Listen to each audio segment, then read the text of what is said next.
and passion fueling circuits in the world of motorsport. Built in the 1960s by Honda, initially a test track, it's one of the very few circuits in the world that has a figure of eight, a circuit that loops over itself. And every corner makes you feel something. It inspires you, brings some sort of energy out of you, whether you're screaming and just watching cars going around the S's, left and right and left and right in the first sector, or through the Degner curves, or through the spoon curve, or perhaps maybe even going around the outside of 130 yard. Every corner makes you feel something. But this weekend, we come into the Japanese GP with the circuit being potentially energy starved.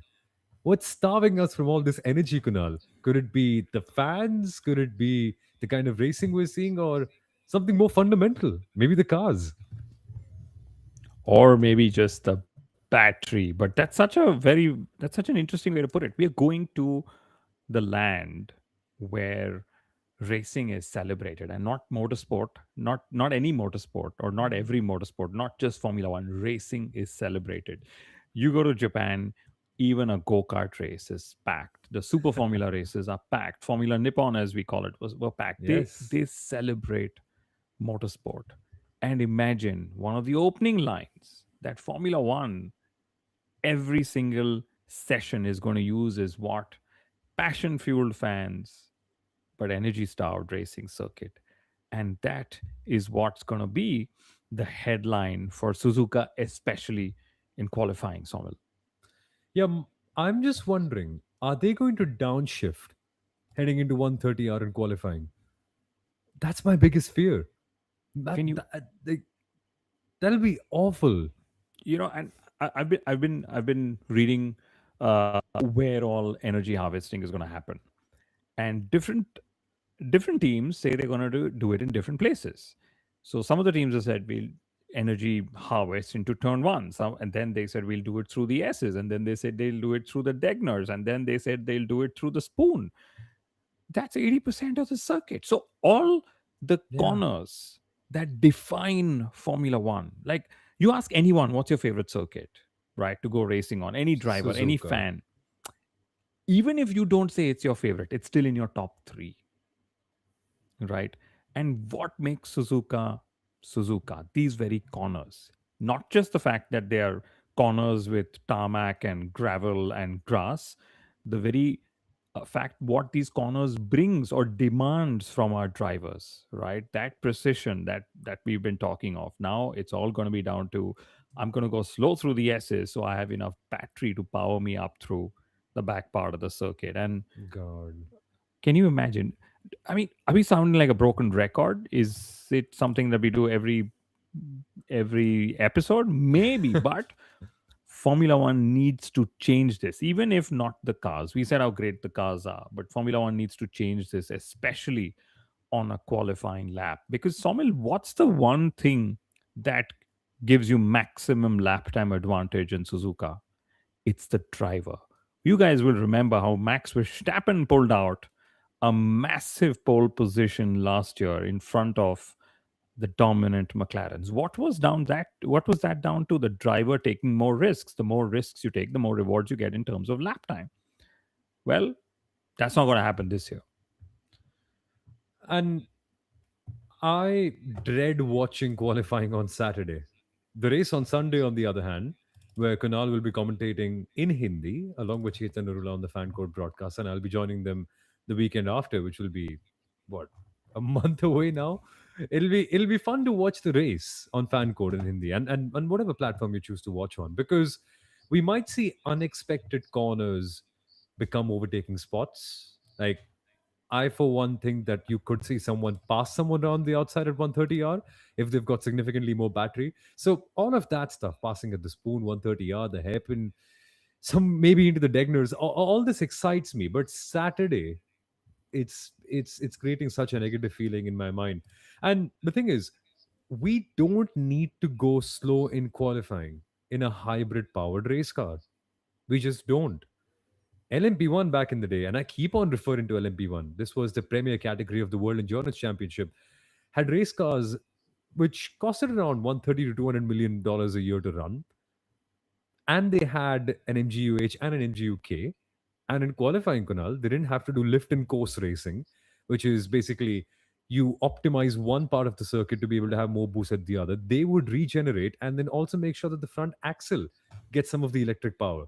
And so the hybrid power would support them in going faster through corners and through other parts of the circuit, rather than it just being a case of, oh, lift off to save battery so that you can then deploy it on the straight. Like it did you hear about Charles Leclerc's qualifying lap from China and I how did. depressing that sounds? I did, and I heard it from one of the best commentators I know, which is Soumil Arora himself. So why don't you tell us? Why don't you summarize? So what was it about that qualifying lap that sort of, I don't know, pricked you, if that's the word, pissed you? Yeah, okay. Shout out to the race for covering this amazing article. Now, in this modern Formula One, you gain a lot of lap time on the straights. And so ideally, you'd like to have all of your battery deployment for that point. Now, there are also different kinds of straights. A patch between two corners may not be half a kilometer or a kilometer long. It could just be 100, 200 meters, but even that counts as a straight. Now, what happened in China was Charles Leclerc had a bit of an oversteer moment coming out of the middle sector, a bit of a straight ahead. And in a situation like that, his car deployed a bit too much energy. So he had very little remaining for the straights. And do you know what the difference in percent was? Like, how much extra throttle did Leclerc put on that caused him to consume so much more energy, Kunal? 3%. 3%. He was at 95% of the throttle. Had he been on 98%, it would have activated a zone where Leclerc would have been able to deploy only 200 kilowatts out. Instead, he deployed the full 350. More battery lost, more battery left on the straight, and he lost 2 or 3 tenths of a second on that lap. Like, we're talking about ramp down rates and derating and all that. Like, why?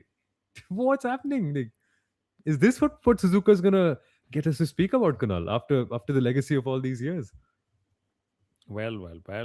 I'll tell you what I think is going to happen. First, I'm going to say Exoteric is here. For the first time since months, we are live at a time when Exoteric is awake because he's in a very different time zone. Good to see you. He's saying, this is Max. This formula isn't about driver risk, though. It's about programming. That's very well said. And I think the Japanese Grand Prix will be chaos and disappointment. And I think that's what's going to happen. And I'll tell you what we are going to see. That's my reading, right? Firstly, we're going to see qualifying be a complete disappointment. We will still see gaps that are closed. We will still see perhaps somebody getting closer to the Mercedeses and whatever else that we'll see.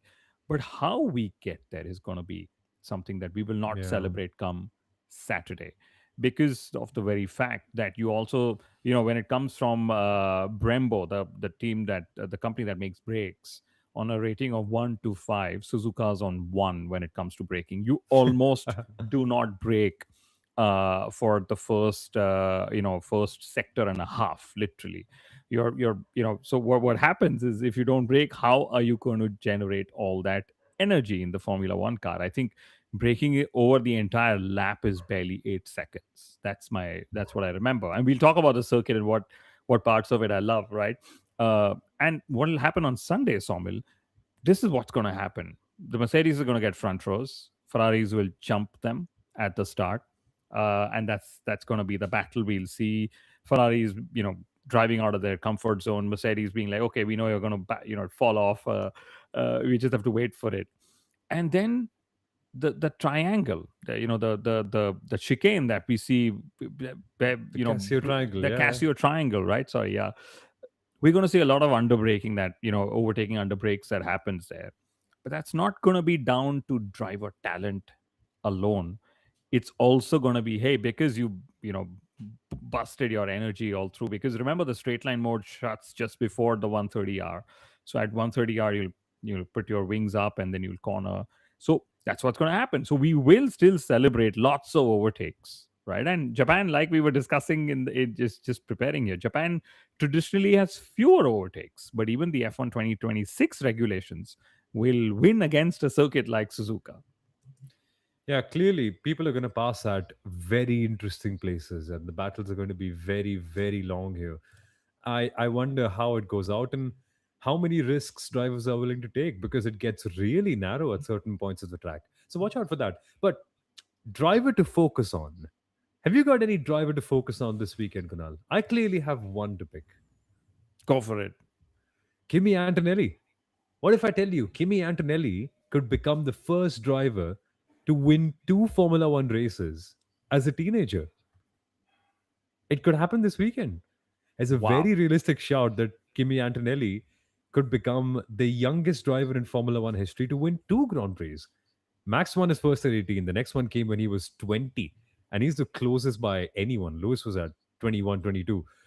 Similar for Fernando. So even Sebastian Vettel didn't come close. It took him time as well. So Kimi Antonelli has a realistic chance of doing so. And now he has won a race in every single seater series he's driven in. So that's the legend of Kimi Antonelli. We're 18-year-old driver and we're already talking of the legend. And should he win the Drivers' World Championship this year, let's remember he's in the best place that he could be in, which is in that Mercedes, right? He could become the youngest driver ever to win a Drivers' World Championship in Formula One history, Soumil. Did you? I mean, you've just about gotten out of your teens. Did you ever think we'd be discussing the youngest driver to win one race and then two races? And hey, he could even win a Drivers' World Championship. And another interesting stat: Antonelli could become the first driver to win the championship and their first race in the same season since Keke Rosberg in 1982. So someone's got to attend the door. I think that's a Fedora delivering some food for him. But yeah, so that's with Kimi Antonelli. Since you asked me the driver, I'm actually looking forward to this weekend is Oscar Piastri.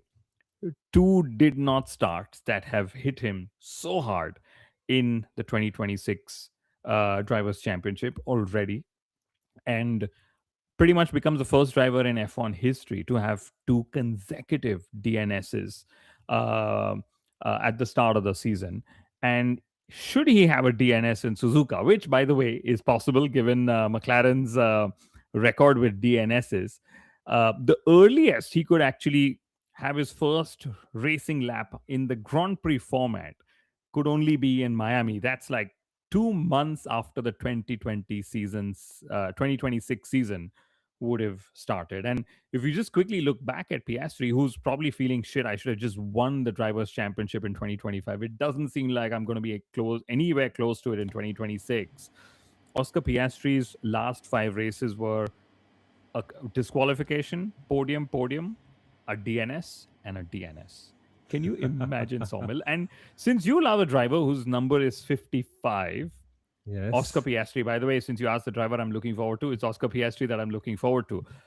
Every time Oscar Piastri has qualified fifth, and he's Yeah. done that in the last three times, he's had a disastrous race. In 2025, Las Vegas qualifies fifth, disqualified. 2026, Australia qualifies fifth, did not start. 2026, China qualifies fifth, did not start. Hat tip to Daniel for this stat, but the driver I'm looking forward to is Piastri.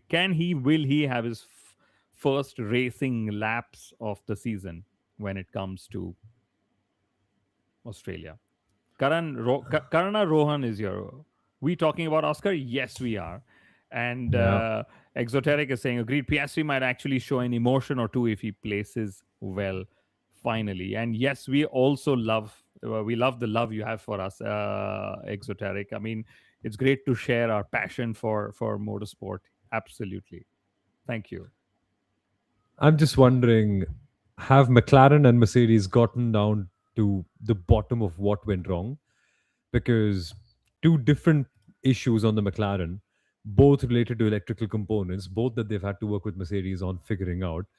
I just wonder if they've figured it out because three of the four cars that didn't start were Mercedes power unit ones, Alex Albon included as well in China. So lots of stuff to figure out there. And on top of that, like speaking of McLaren, where are they? Like, where are McLaren really? Are they third in their own league?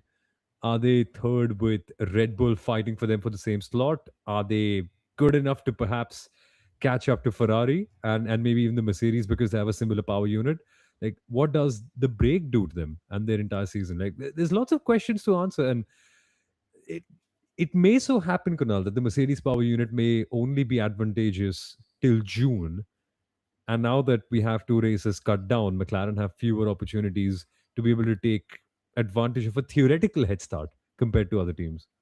Oh no, absolutely, and they pretty much know that even on the chassis part of things, they are not where they wish to be. And we will do this post the race in Japan. Who's going to appreciate the break coming? A 5 week break that's going to happen.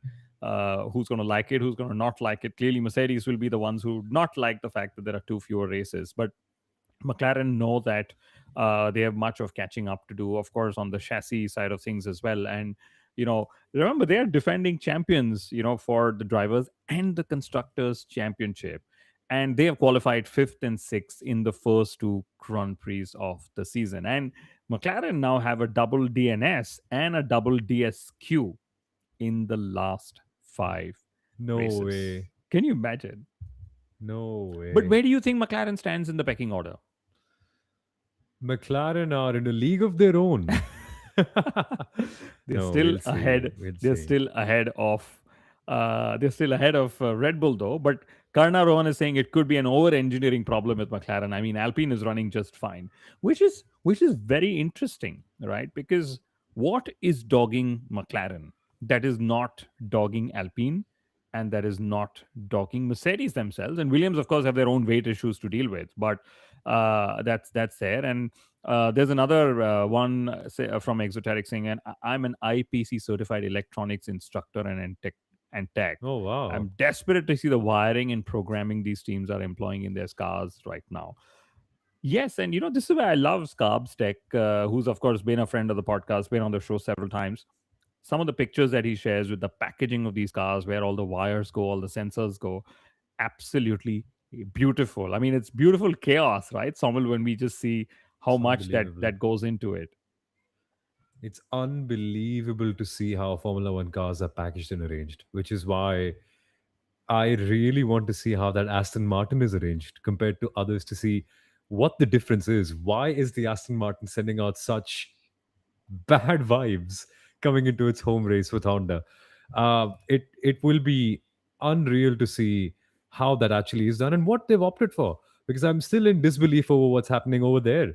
Because McLaren facing reliability issues, Aston Martin, Cadillac are finishing races more often than these guys, and it's just a race of attrition in a way, Kunal. And this is where Red Bull Racing also needs to look at themselves and the whole picture, right? Because we have now read reports and seen evidence that the Red Bull Racing is not just unreliable, it's also overweight and downright slow.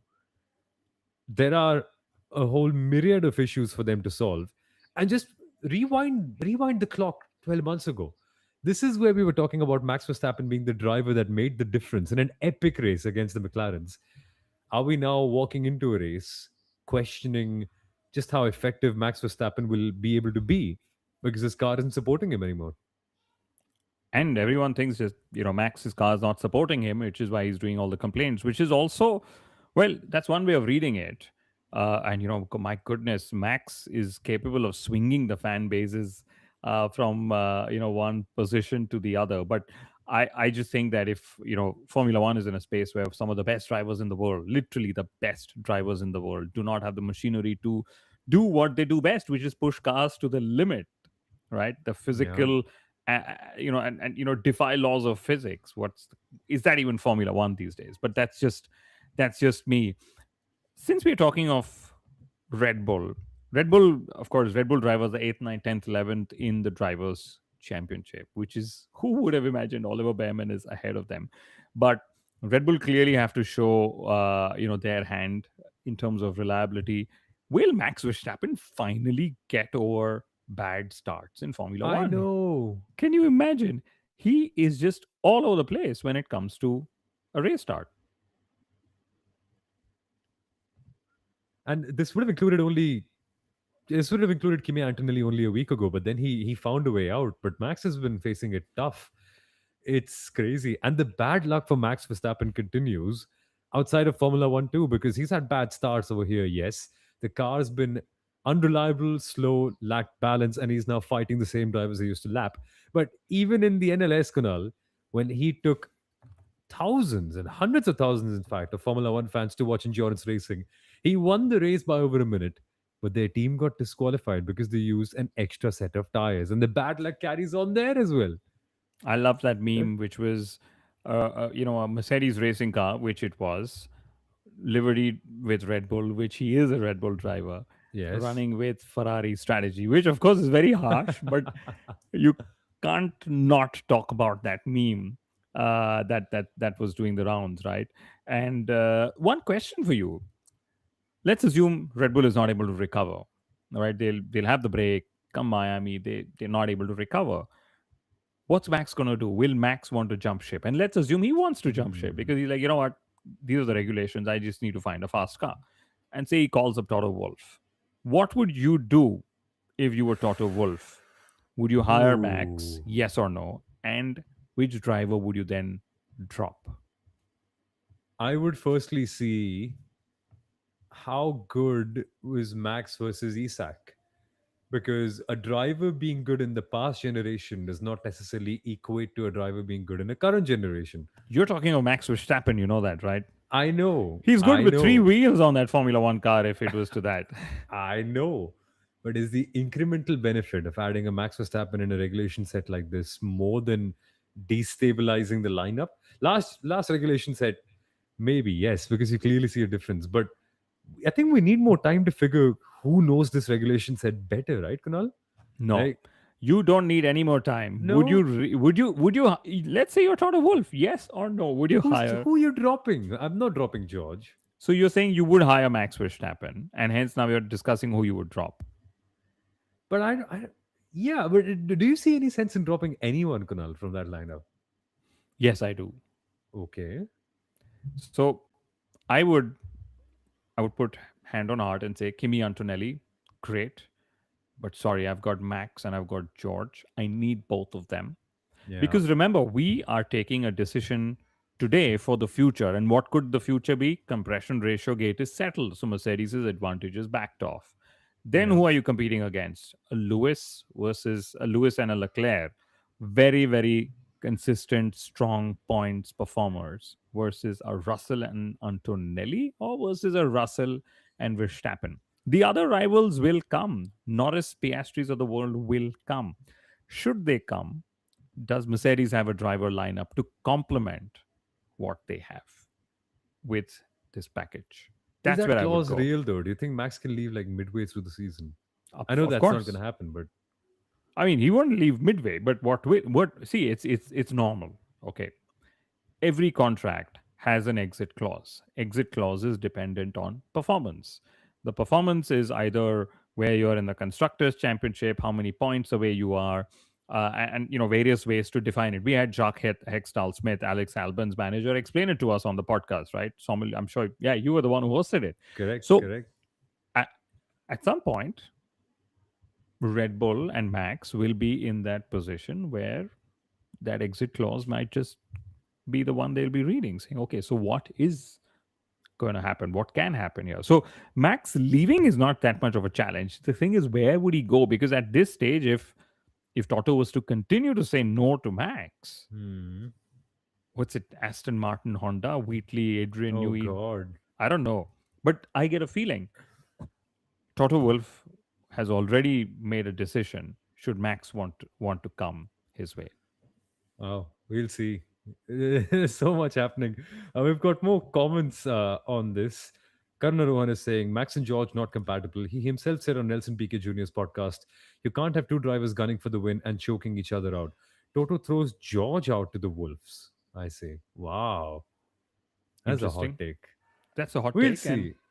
and over the years, at least in the previous era, Bernie Eccleston would influence driver decisions because he wanted the best drivers in the best machinery. Could this be where Stefano steps in and says, for once we need to give Max a real competitive teammate in a beautiful car? There we go. We need a Russell versus Verstappen. Go go to the wolves, both of y'all, and take each other out if it comes to it. Because that would be box office that Formula One would want, right, Soumil? Phew. Yeah, that'll be fun if slash when it happens. Because my bigger fear is, does Max want to be in Formula One? But hey, that will keep on happening. There's more to discuss before that as well, because before Toto Wolff and Max come to any sort of agreement or conclusion or any announcement, there's more happening behind the scenes with other teams. And there are active cases of teams nabbing key staff from other teams. And it's happened to a team we thought was stable. Audi have lost their team principal. It's the first time we're talking about it. Jonathan Wheatley has left Audi officially after just a year, or even less than a year, in fact, at that role. And it is fascinating because from the outside looking in, they look like the most unified, consistent, and most positive stepping newcomers of all the people who have tried new things in Formula One this year. And then the next thing you know, Kunal, there's rumors that he's heading to a team that has had what, over 10 people in executive positions in the last 3-4 years. The new Alpine, basically, Aston Martin. That's what you have to call it. So many heads coming and going from there. Yeah, that's true. It's that revolving door or whatever policy that we like to say. But I think these are two different stories. First is, Jonathan Wheatley leaving Audi has got little to do with where he's going, even though that could be connected. But him leaving Audi was very much down to the fact that living in Switzerland, in Hinwil, and I've got friends who live there as well, who moved from the UK. It's not the easiest. And at some point of time, you just realize, okay, what are we gonna do? And you're saying, I just need to go back to the UK and live a normal life. So maybe that was that. Of course, some rumors that him and Binotto didn't see eye to eye, but I'd be very surprised if any of the leaders see eye to eye, because you need a bit of friction to compete in at the Exactly. topmost level. And hence, then the second is Aston Martin. Listen, I mean, in today's world, if you're a driver, you want to stay away from Aston Martin, Honda, right? You do not want to go to Aston Martin, Honda, for obvious reasons. But if you're an engineer, you do want to go to Aston Martin, Honda, and you do want to go and engineer them out of these challenges. You do want to be the person who went in and fixed it. Now, could Jonathan Wheatley think that that's the person uh, he wants to be? so many have tried. That's the thing. Like Mike Crack was there. Otmar Safnauer was there. Andy Uh, Cowell is Andy there, or he's Cowell not there. We is don't know. there. Yeah, yeah. And I'm missing so many other names. Big Does names, in fact. does it It's matter? Just a lot of that's what people. that's the thing. Does it matter? No, because there's so many people.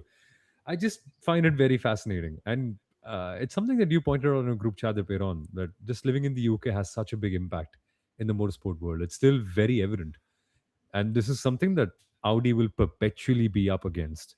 So I'm very excited to see how that plays out and how Audi are able to compete in the long run.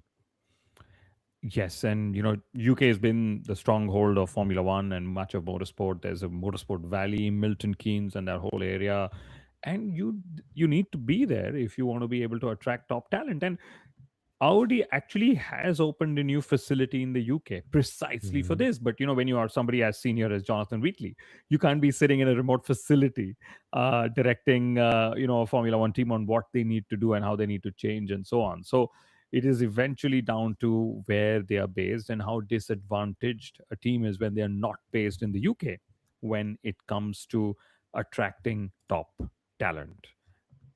Karnarowan has put in a beautiful comment. He said that Daddy Stroll did a Florentino Perez.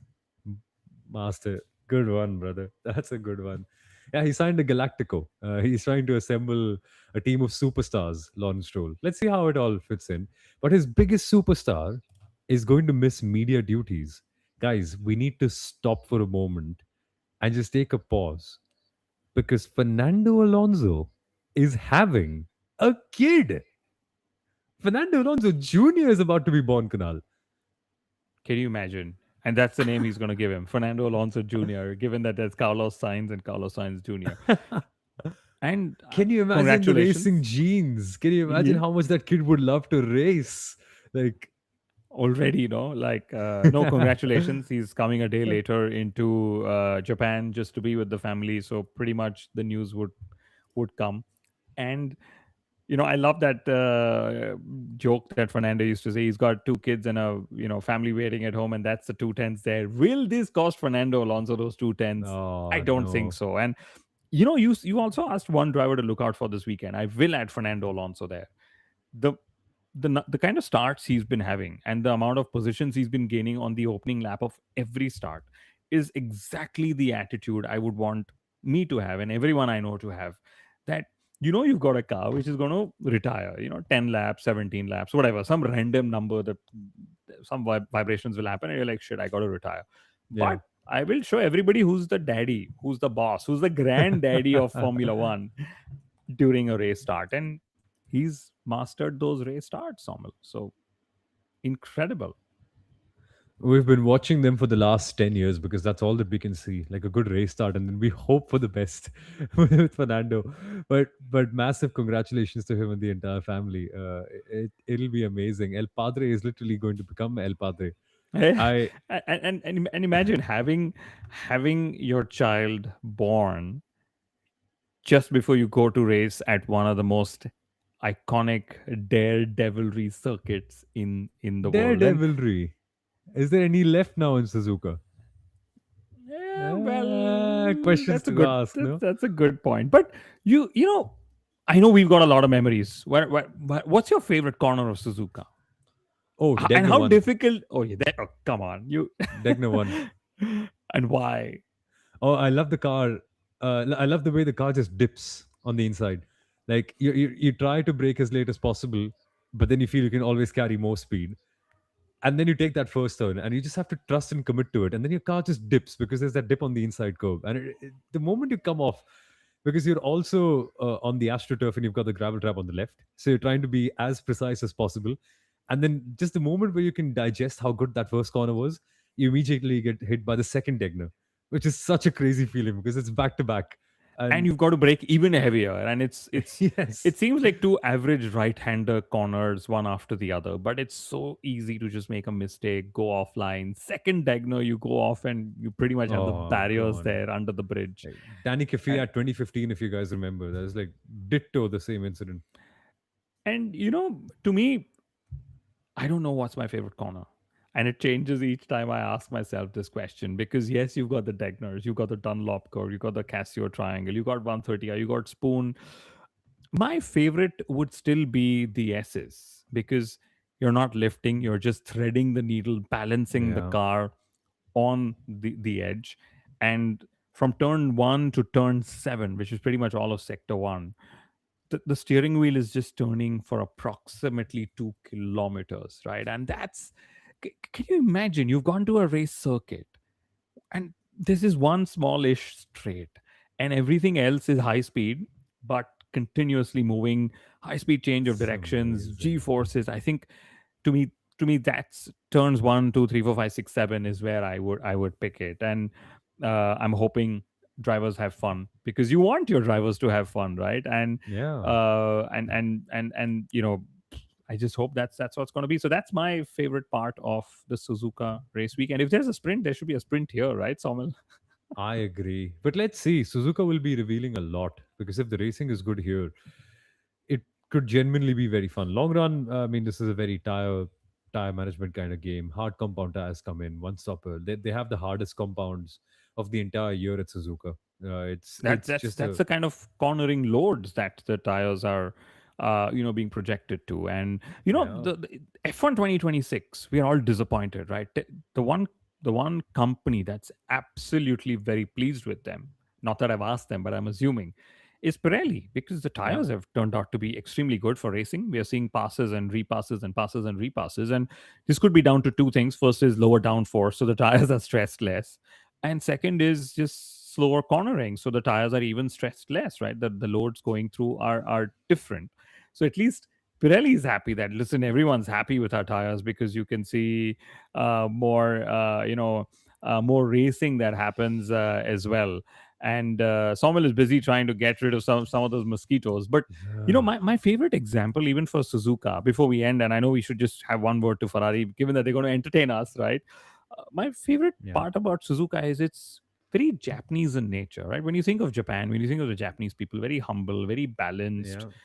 What do I mean by that? So Suzuka, designed by the famous John Hugenholtz, who of course designed Sunfoot as well, Sanford. right? Yes.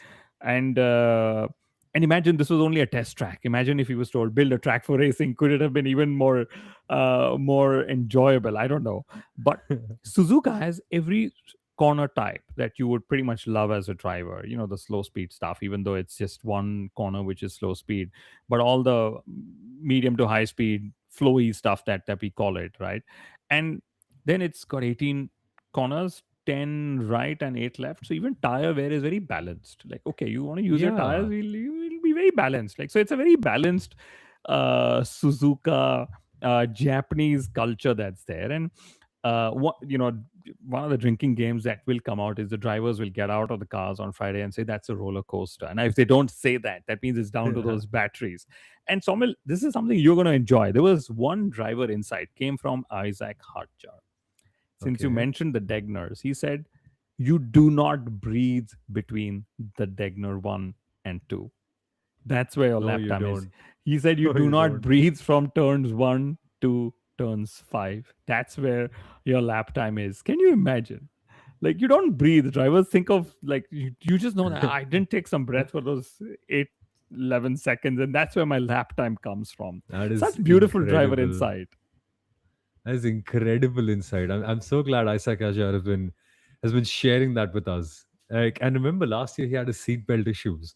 His seatbelt was tugging at the wrong areas at a high speed lap, and he still recovered and was able to put the car in a very respectable position last year in his what second or third race as a Formula One driver. So even that's crazy memories. But last thing before we go, Ferrari. There is a school of thought that says that Ferrari compromised their own chances to win in China by fighting themselves. Because when you battle, you end up leaking out your battery in trying to get one up over your teammate. And in that, you're losing overall lap time. And that deficit may not have been enough to beat Kimi Antonelli on the day, or even George Russell, Kunal. But are they ruining their own chances by fighting themselves? And is that one other inefficiency that Ferrari needs to solve in order to win their first race this year? Well, you clearly said this the last episode. Ferrari is the chief entertainment of Formula One. How would they play up to that tag, to that role, if they would not be battling between themselves? I mean, let's remember we got to thank Ferrari for making Formula One 2026 entertaining. Stefano was able to say, look, there's so many overtakes because there's Ferrari out there with those super fast starts, not letting the Mercedes cars run away. But okay, back to your question. I think the Ferraris just don't have the pace. So they're going to do what they can do to mess with the Mercedes cars.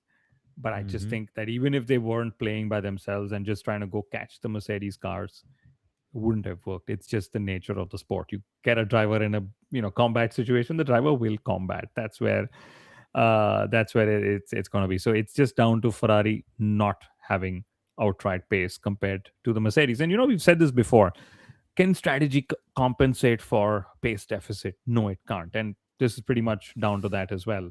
Ferrari's power deployment strategy cannot compensate for outright lack of pace. And you know, Ferrari is quicker in the corners compared to the Mercedes cars. We've seen this in the first 2 rounds, Sommel. Typically, we would compliment a team. Look, you built such a beautiful aero balanced car. You were able to go quicker in the corners. Now, unfortunately for Ferrari, this era of Formula One needs you to go slower in the corner so that you're able to recharge and harvest battery energy so that you're able to go faster on the straights. So Ferrari's done the right thing, just in the wrong era of Oh, Formula One. come on, stop it. It's more reasons for disappointment. Oh man, let's see. Let's hope they have a good chance this year, and let's hope they're closer in qualifying. That'll be a big factor because if they're that good in the corners, the S's should be interesting. But the Tifosi of I says they can both stop only one of the two Mercedes. Let's say at least till July. That's my hitch too. That's my hitch too. Absolutely. So, before we end, Sommel, predictions. Who do you think will be on pole position this weekend? Oh, ooh, George Dude, Russell. yeah, thank you. You have one of two drivers to choose from. You're No, that's what I scratching was your head thinking like of. it I would was thinking, be do I listen to my heart and include Ferrari? But no. George Russell. Okay. I would say it's going to be Kimi Antonelli. You have very well explained what Okay. happens to the driver after their first win is conquered in Formula One. Kimi Antonelli on pole position, which then leads me to ask you who's going to be in third place, given both the Mercedes are going to take 1, 2. Ooh. Uh, Oscar Piastri. Let's go wild. I think it's gonna be Charles Leclerc, right? And Karna Rowan Interesting. is saying, Max, I'm delusional, right? Front row has, Mercedes cars are gonna pack out the front row, and that'll then be the third consecutive front row locked out for Mercedes. And front row, I'm reading my stats now, uh, has a very heavy victory bias. Only three times has the race been won outside of the front row since 1991. Can you imagine? Hmm. Can you imagine? And That's yeah. yeah, and if you're on pole in the last 16 races, you've been on the podium all 16 times. So at least one of the Mercedes drivers is on pole, has won 10 out of 16 races, and a top two finish 15 out of 16 times, which is why a Mercedes 1-2 is possible, right? No, very likely. But who are you picking if you had to pick one driver? Antonelli for the win or George? I think it'll be Antonelli for pole, but George for the win, and I'm going to see them battle out on track. Something we've not seen yet this We haven't. season. We We've haven't. not. But should be fun. We'll be back after the race. A bit of a later show than usual. I'll be on the MotoGP show this week. You So got to I'll talk only about it. What is it that you do with MotoGP, Soumil? yeah, I we know, but we why don't you take the stage and tell everyone we have an all Indian MotoGP pre-show and we're doing every episode, like every race of the season the on Eurosport. official pre-show for the season? Come on, it's not just any pre-show. Yes, yes, we're on TV. We're on TV 30 minutes before the MotoGP races. And we're trying to build an online presence for it too. So this weekend it's racing at the Circuit of the Americas for MotoGP. So instead of Suzuka, my focus will be there. But I'll be joining you folks on the in the F1 broadcast shortly. So hard as always in Formula One. Absolutely. Okay, Awesome. Catch send you us your then. predictions, guys, and Somal, you should go get some sleep as well. And Karna Rowan is asking the MotoGP expert, can Mark get his eighth? Oh, can he? Aprilia dominating. Well, that's a conversation for a different sport. For now, we should say bye and hope that you guys enjoy the Japanese GP. See you folks after the race. Bye bye.